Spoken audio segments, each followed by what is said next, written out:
गया के एक छोटे से गांव में रक्षिता नाम की एक अनाथ लड़की रहती थी। अपना गुजारा करने के लिए रक्षिता एक बहुत बड़े घर में नौकरानी का काम करती थी। नौकरानी का काम के साथ साथ रक्षिता ने अपनी 12वीं तक की पढ़ाई भी पूरी कर ली थी, लेकिन कॉलेज में एडमिशन के लिए उसके पास पैसे नहीं थे, इसलिए वो कॉलेज में एडमिशन नहीं ले पाती है। जब भी रक्षिता दूसरे बच्चों को कॉलेज जाते हुए देखती थी तो उसे अपनी किस्मत पर बहुत रोना आता था। एक दिन रक्षिता सो रही थी, तभी सपने में उसकी मरी हुई नानी की आत्मा आती है और उससे कहती है, मेरी प्यारी बच्ची, मुझे पता है तू अकेले बहुत दुख झेल रही है, लेकिन अब तेरे सारे दुख खत्म होने वाले हैं। आज मैं तुझे एक राज की बात बताने वाली हूँ जो मैंने कभी किसी को नहीं बताया था। तू झोपड़ी के पीछे वाली जमीन की खुदाई कर, वहाँ तुझे बहुत सारा खजाना मिलेगा। तभी अचानक रक्षिता की नींद खुल जाती है। अरे ये क्या, सपने में नानी मेरे से किसी खजाने की बात कर रही थी। अब मैं क्या करूं? उस दिन रात को रक्षिता को नींद नहीं आती है और अगली सुबह वो ये बात अपने दोस्त को बताती है। संजना, कल रात को मेरे सपने में मेरी नानी आई थी और उन्होंने मुझे बताया कि मेरी झोपड़ी के पीछे खुदाई करने पर मुझे ढेर सारा खजाना मिलेगा। अच्छा, एक बार अपनी झोपड़ी के पीछे खुदाई करके देख, क्या पता तेरी नानी की बात सच हो जाए। संजना की बात मानकर रक्षिता अपने घर जाती है और झोपड़ी के पीछे खुदाई करने लगती है। बहुत देर तक खुदाई करने के बाद रक्षिता को एक बॉक्स मिलता है। रक्षिता जैसे ही उस बॉक्स को खोलती है, उसे उसके अंदर बहुत सारा सोने का सिक्का और सोने का हार मिलता है। ये सब देखकर रक्षिता हैरान रह जाती है। अरे वाह, इसका मतलब सपने में नानी ने मुझसे बिल्कुल सही कहा था।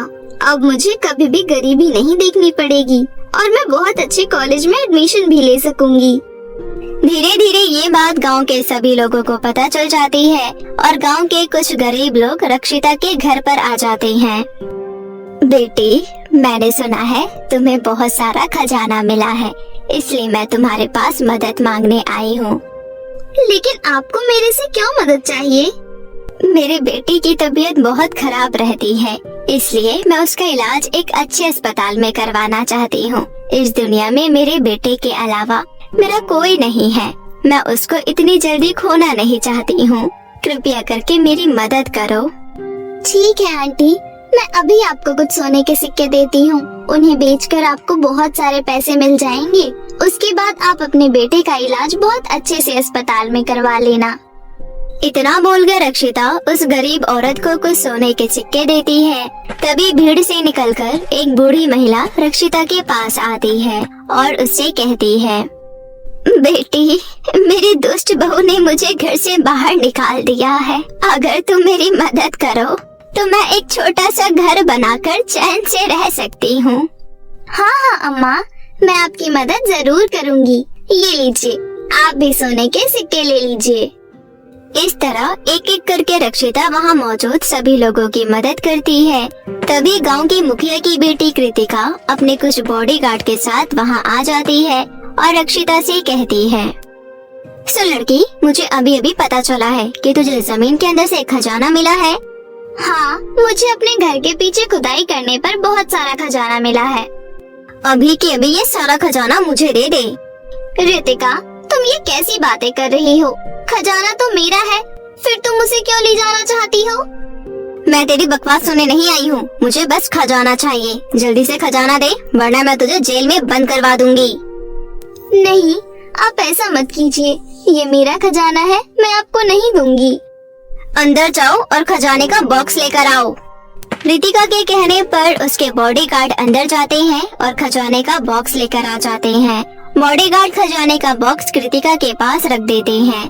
उसके बाद कृतिका अपने बॉडीगार्ड से कहती है, अभी इस लड़की ने जिस जिसको सोने के सिक्के दिए हैं, उन सब से सोने के सिक्के छीन लो। नहीं नहीं बेटी, बड़ी मुश्किल से हम सभी को एक उम्मीद की किरण नजर आई थी। कृपया करके तुम हमसे सोने के सिक्के मत लीजिए। हाँ बेटी, हम पर तरस खाकर तुम हमसे सोने के सिक्के मत लीजिए।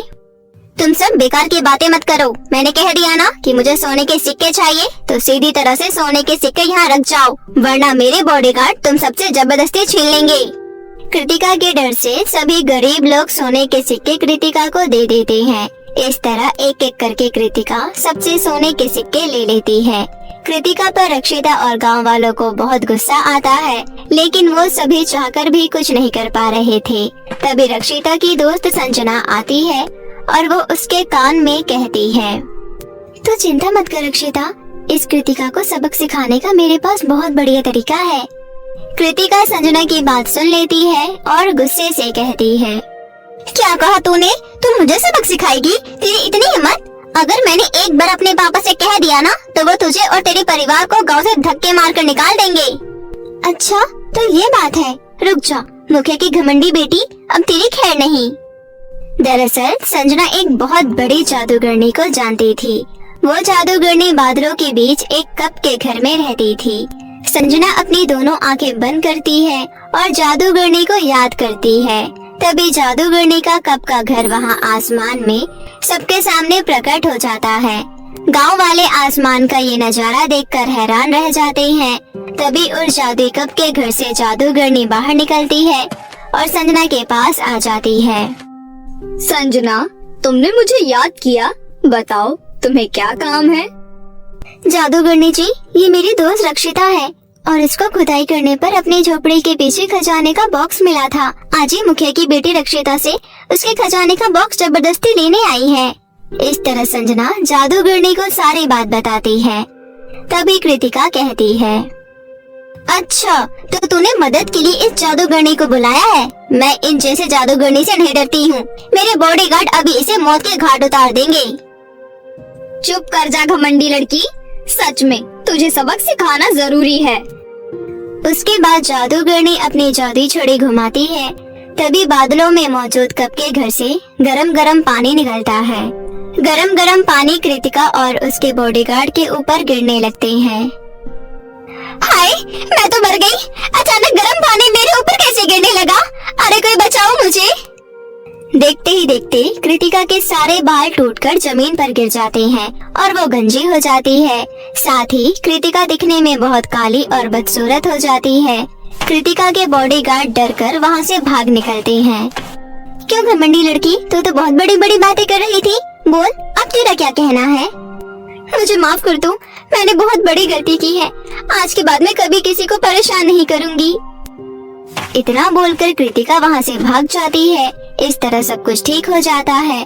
कृतिका खजाने की मदद से धीरे धीरे बहुत अमीर हो जाती है और गरीब लोगों की भी मदद करती है। रतनपुर नाम के एक गांव में 4 सहेलियां रहा करती थी। एक का नाम आरती, दूसरी का नाम पिंकी और तीसरी चौथी का नाम पायल और कंगना था। चारों सहेलियां बचपन से ही साथ खेलती हुई बड़ी हुई थी। अभी कुछ दिन पहले ही उन्होंने अपनी 10वीं पूरी करके 11वीं में दाखिला लिया था, लेकिन चारों की दोस्ती अभी भी बरकरार थी। चारों सहेलियां में कंगना के घर के हालात कुछ ठीक नहीं थे। बाकी के तीनों सहेलियां तो बहुत अमीर थी, लेकिन कंगना एक गरीब परिवार से थी। कंगना के पिता नहीं थे और माँ लोगों के घरों में काम करके घर का गुजारा चलाती थी। कंगना गरीब थी तो क्या हुआ, उसका दिल बहुत बड़ा था और वो कभी भी अपनी सहेलियों की मदद करने से नहीं चूकती थी। एक बार की बात है, स्कूल में सभी बच्चों को असाइनमेंट बनाने का काम मिलता है। 4 में से 3 सहेलियां तो अपना असाइनमेंट बना लेती है, परंतु आरती असाइनमेंट नहीं बना पाती है। अगले दिन जब चारों सहेलियां स्कूल जाती है, तब टीचर कहते हैं, सभी बच्चे अपना अपना असाइनमेंट अपने टेबल पर रखिए, मैं चेक करने आ रहा हूँ। सभी बच्चों ने अपना अपना असाइनमेंट टेबल पर रख लिया, परंतु आरती बहुत ही ज्यादा घबरा रही थी, क्योंकि उसने तो असाइनमेंट बनाया ही नहीं था। कंगना आरती से कहती है, क्या हुआ आरती, तुम घबरा क्यों रही हो? अपना असाइनमेंट निकालो। कंगना, कल मैं अपने पापा के साथ उनके बिजनेस पार्टी में चली गई थी, इसलिए मैं असाइनमेंट नहीं बना पाई। अब तो सर मेरी बहुत पिटाई करेंगे, मुझे बहुत डर लग रहा है। तुम डरो मत, तुम एक काम करो, मेरा असाइनमेंट रख लो और मेरा नाम काट कर अपना नाम लिख लो। सच में कंगना? लेकिन फिर सर तुम्हारी पिटाई कर देंगे। कोई बात नहीं, क्या मैं तुम्हारे लिए इतना भी नहीं कर सकती हूँ? तुम मेरी दोस्त हो। इतना कहकर कंगना अपना असाइनमेंट आरती को दे देती है। जब टीचर कंगना के पास आते हैं तो कहते हैं, कंगना, तुम्हारा असाइनमेंट कहाँ है? सर, मैंने अपना असाइनमेंट बना लिया था, लेकिन मैं लाना भूल गई। मैं कल पक्का ले आऊंगी सर। झूठ बोलने के लिए तुम्हारे पास कोई और बहाना नहीं था क्या कंगना? तुम्हारे चेहरे से साफ साफ लग रहा है कि तुमने असाइनमेंट बनाया ही नहीं है। अभी से भी समय है, पढ़ाई लिखाई पे ध्यान दो, वरना फेल हो जाओगी। अब सभी बच्चों के सामने 10 उठक बैठक लगाओ। टीचर के कहने पर कंगना सभी बच्चों के सामने 10 उठक बैठक लगाती है। थोड़ी देर बाद जब लंच हो जाता है तो कंगना की बाकी 3 सहेलियां उसके पास आती है और फिर आरती कहती है, तुम्हारा बहुत बहुत धन्यवाद कंगना, और साथ में मैं तुमसे माफी भी मांगना चाहती हूँ। माफी किस लिए? मेरी वजह से तुम्हें पूरे क्लास के सामने उठक बैठक करना पड़ा, मुझे माफ कर दो। अरे कोई बात नहीं पागल, लंच हो गया है, चलो खाना खाते हैं। उसके बाद चारों सहेलियां खाना खाने चली जाती है। कंगना के अलावा बाकी तीनों बहुत अच्छा खाना लाया करती थी, लेकिन कंगना सूखी रोटी और चटनी लेकर आया करती थी। लेकिन फिर भी उसकी तीनों सहेलियां उसको बिल्कुल भी ऐसा एहसास नहीं करवाती थी कि उसका खाना अच्छा नहीं है। वो तीनों बड़े ही चाव से कंगना का खाना भी खाया करती थी। वैसे कंगना, तेरे घर की धनिया की चटनी तो बहुत ही कमाल की होती है, खाकर मजा ही आ जाता है। हाँ आरती, तुमने बिल्कुल सही कहा, मुझे भी कंगना के घर का खाना बहुत अच्छा लगता है। रहने भी दो अब तुम लोग, मुझे पता है तुम लोगों को सैंडविच और कटलेट के आगे मेरी सूखी रोटी और धनिया की चटनी थोड़ी ना अच्छी लगती होगी। तुम तो बस मेरा दिल रखने के लिए कहती हो। ऐसा कुछ भी नहीं है कंगना, अब तू ज्यादा मत बोल और चुपचाप से खाना खा, समझी? बड़ी आई। इसी तरह उन चारों में बहुत प्यार था। कुछ समय बीत जाता है और उनकी दोस्ती में कोई भी बदलाव नहीं आता है। एक बार की बात है, कंगना का बर्थडे आने वाला था। उसी विषय में कंगना की तीनों सहेलियां आपस में बात कर रही थी। गाइस, कंगना का बर्थडे आने वाला है और तुम्हें तो अच्छे से पता है उसके घर में उसका बर्थडे सेलिब्रेट नहीं करते। हाँ, तुम सही कह रही हो। तो फिर हमें क्या करना चाहिए?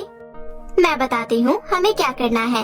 हम उसके लिए एक सरप्राइज पार्टी प्लान करते हैं और तीनों मिलकर उसे एक बहुत एक्सपेंसिव गिफ्ट देंगे। हाँ, ये आइडिया सबसे बेस्ट है। मुझे तुम्हारा आइडिया बहुत अच्छा लगा। लेकिन क्या? हम सब कोई जॉब तो नहीं करते, तो हम इतने सारे पैसे कहाँ से कलेक्ट करेंगे? अपनी पॉकेट मनी से। हमें हर हफ्ते पॉकेट मनी तो मिलती है ना। हम तीनों अपनी अपनी पॉकेट मनी सेव करेंगे और उसके बाद एक छोटी सी पार्टी प्लान करेंगे और उसके लिए एक एक्सपेंसिव सा लहंगा खरीदेंगे, क्योंकि उसके पास कोई लहंगा नहीं है और उसे लहंगा बहुत पसंद है। तीनों आपस में कंगना के बर्थडे की प्लानिंग कर लेती है। अब वो तीनों अपनी हर हफ्ते की पॉकेट मनी सेव किया करती थी। दिन बीतते जाते हैं और समय का बिल्कुल पता नहीं चलता। कंगना के बर्थडे से एक दिन पहले पिंकी और पायल आरती के घर जाती हैं और तीनों अपने अपने पैसे काउंट करती है। हम तीनों के पैसे मिलाकर टोटल 2000 रुपए हुए हैं। 2000 में हम सब कुछ कैसे मैनेज करेंगे? देख, 1000 में तो हमारी पार्टी प्लान हो जाएगी, बाकी के 1000 रुपए का लहंगा खरीद लेंगे। कौन देगा तुझे 1000 रुपए का लहंगा? तुझे पता नहीं है लहंगे का प्राइस कितना ज्यादा होता है? हाँ, मुझे दुनियादारी की नॉलेज कहाँ है? हम सबकी दादी अम्मा तो तू ही है ना। यार गाइस, तुम दोनों लड़ना बंद करो। अभी हम जिस चीज की प्लानिंग कर रहे हैं उस पर फोकस करो। हम एक काम करते हैं, मार्केट चलकर पता कर लेते हैं, क्या पता हमें कोई 1000 रुपए का कोई अच्छा सा लहंगा मिल जाए। पिंकी की बात मानकर वो तीनों मार्केट चली जाती है। तीनों मार्केट तो चली जाती है, लेकिन उन्हें पूरा मार्केट घूमने के बाद भी 1000 रुपए का लहंगा कहीं नहीं मिलता। वो तीनों काफी मायूस हो जाती है। पायल की आंखों में आंसू आ जाते हैं और वो कहती है, यार हमने कितना कुछ सोचा था, लेकिन हमें शाम हो गई है और अभी तक हमने कुछ भी अरेंज नहीं किया है। न ही लहंगा मिला और अभी तक हमने उसके बर्थडे के लिए डेकोरेशन भी नहीं किया। आज रात को 12 बजे ही हम उसे सरप्राइज देने वाले थे। मायूस मत हो यार, हमने अपनी तरफ से तो पूरी कोशिश की है ना। चल घर चलते हैं। इसके बाद तीनों अपना मुंह लटकाकर घर की ओर जाने लगती है। तभी उन्हें अचानक से सुनसान रास्ते पर एक दुकान दिखाई देती है, जिसके ऊपर बड़े बड़े अक्षरों में लिखा था कि यहाँ 1000 रुपए से कम दाम में ही लहंगे मिलते हैं। ओए, अचानक से यहाँ पर ये दुकान कहाँ से आई? हम मार्केट भी तो इसी रास्ते से गए थे, उस टाइम तो कोई दुकान नहीं थी। चल, अब तो अपना गोबर वाला दिमाग लगाना बंद कर, क्या पता हमने ना देखा हो इस दुकान को। चल अंदर चलकर देखते हैं। वो तीनों अंदर चली जाती है। वहाँ पर एक बहुत खूबसूरत लड़की लहंगा बेच रही थी। उन्हें उस दुकान में 1000 रुपए में ही एक बहुत खूबसूरत लहंगा मिल जाता है, जिसे पाकर वो तीनों बहुत ज्यादा खुश होती है और उस लहंगे को लेकर वो तीनों आरती के घर चली जाती है। आरती कहती है, गाइस, हमें लहंगा तो मिल गया, अब हमें डेकोरेशन करना है, चलो लग जाओ अपने अपने काम पर। उसके बाद वो तीनों आरती के घर में ही बहुत अच्छा बर्थडे का डेकोरेशन करती है। डेकोरेशन करने के बाद वो तीनों कंगना के घर जाती है और पायल कंगना से कहती है, सुन कंगना, यार तुझे तो पता है हमारे एग्जाम आने वाले हैं और हम तीनों ही पढ़ने में बिल्कुल बेकार है। हम चारों में सबसे ज्यादा पढ़ने में तेज तू ही है। आज प्लीज हमारे साथ आरती के घर चलना। हमने सोचा है हम रात को बैठकर ग्रुप स्टडी करेंगे। अरे बस इतनी सी बात, रुको मैं मम्मी से पूछ कर आती हूँ। कंगना मम्मी से पूछ कर आती है और उसके बाद वो तीनों आरती के घर चले जाते हैं। आरती के घर में दूसरे कमरे में बैठकर वो लोग झूठ मूठ का पढ़ाई करने का ढोंग करने लगते हैं। जैसे ही 12 बजते हैं वो सभी जोर से चिल्लाती है, हैप्पी बर्थडे कंगना। अरे यार, तुम लोगों को मेरा बर्थडे याद था? मुझे तो खुद ही मेरा बर्थडे याद नहीं था। Thank you so much. अच्छा, अब किताबों को छोड़ और हमारे साथ चल। वो तीनों मिलकर कंगना को डेकोरेशन किए हुए रूम में लेकर जाती हैं। इतनी अच्छी सजावट और सुंदर सा केक देखकर कंगना बहुत खुश होती है। तभी वे लोग उसे लहंगा देती हैं। कंगना को लहंगा भी बहुत पसंद आता है और वो तुरंत अपने पुराने कपड़े चेंज करके वो लहंगा पहन लेती है। लहंगा कंगना के ऊपर बहुत जच रहा था। उसके बाद वो अपनी सभी सहेलियों के साथ केक कट करती है और पूरी रात वो लोग बहुत डांस करते हैं और पार्टी करते हैं। सुबह कंगना अपनी सहेलियों से कहती है, तुम लोगों का बहुत बहुत धन्यवाद। मैं अपना ये बर्थडे जीवन में कभी नहीं भूल पाऊंगी। थैंक यू सो मच मेरे बर्थडे को यादगार बनाने के लिए। चल चल, अब ओवर एक्टिंग मत कर। कंगना की ये बात सुनकर सभी हंसने लगते हैं। उसके बाद कंगना अपने घर जाती है और अपनी माँ को सारी बात बताती है। कंगना की माँ भी बहुत खुश होती है। कंगना ने लहंगा पहना हुआ था। वो लहंगा पहनकर जैसे ही खाना खाने के लिए बैठती है, उसका खाना बहुत स्वादिष्ट पकवानों में बदल जाता है। ये सब देख कंगना को कुछ भी समझ नहीं आता। अरे ये सब कैसे हुआ? जैसे ही मैंने इस खाने को छुआ, मुझे ये स्वादिष्ट पकवान मिल गया खाने के लिए। फिर कंगना वो स्वादिष्ट पकवान बहुत खुश होकर खा लेती है। अभी तक उसे इस बात का अंदाजा भी नहीं था कि उसका लहंगा जो उसकी सहेलियों ने उसे गिफ्ट किया है वो एक जादुई लहंगा है। इसी तरह कुछ दिन बीत जाते हैं। सब कुछ नॉर्मल चल रहा था। एक बार की बात है, एक रात बहुत तेज बारिश होने लगती है। कच्चा मकान होने के कारण कंगना का मकान बारिश में ढह जाता है और कंगना और उसकी माँ बेघर हो जाती है। कंगना आस पड़ोस के लोगों से बहुत मदद मांगती है। मदद करो काकी, देखो हमारा घर ढह गया है, अब हम कहाँ रहेंगे? तो हमसे क्या कह रही है? हम तेरी कोई मदद नहीं कर सकते। कंगना मायूस होकर वापस अपनी माँ के पास चली जाती है, जो टूटे हुए मकान के आगे खड़ी होकर रो रही थी। रो मत माँ, देखना भगवान हमारी मदद जरूर करेंगे। तभी अचानक से कंगना का जादुई लहंगा, जो कि मलबे के नीचे दबा हुआ था, एकदम से बहुत बड़ा आकार ले लेता है और एक लहंगे के घर के रूप में बदल जाता है। ये सब देख दोनों माँ बेटी बहुत हैरान हो जाती है। माँ, ये तो वही लहंगा है जो मेरी सहेलियों ने मुझे मेरे बर्थडे पर गिफ्ट किया था।